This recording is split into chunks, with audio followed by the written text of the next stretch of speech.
Hola, buenas noches. Soy el mayordomo aquí de la Casa Real. Y a ver, tenemos todo preparado para el discurso de Su Majestad. Pues Su Majestad es que todos los años lo mismo.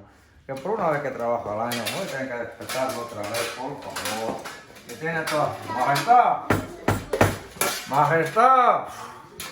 Esperemos que no esté borracho. ¡Majestad!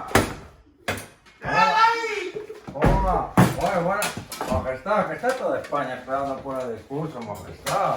Por favor. Uy, mira. ¿Qué pasa? Que son las 11:30, Majestad, que está toda España. Están todas las familias esperando, Majestad. Ahora no puedo. Por favor, por una vez que usted trabaja al año, Majestad, que Ahora llegue no tarde. puedo, Por favor. ahora puedo. Por favor, Majestad. Majestad, que tenemos la conexión en directo en breve momento, Majestad. Estoy ocupado.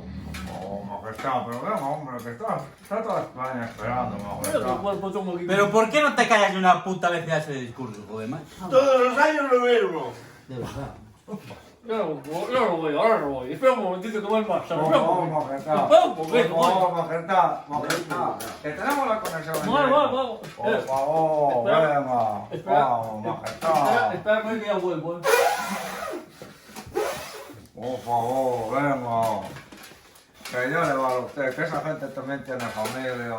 Bueno, hombre. Vicio, hay mucho Por vicio. favor, pero Pero... no, mira, no tiene usted el trabajo preparado para los discursos. Vamos a ir. Disculparme, pero es que en la Casa Real todos hablamos así. Vamos, Majestad. Vemos que está la operadora de cámara ahí esperando, la conexión, la familia. Piensa usted en los niños, Majestad. Ese mensaje de Navidad. Vamos, Majestad, no se diga usted más, por favor. Venga. Ya vuelvo ahora. Siempre lo Majestad. mismo, ¿eh?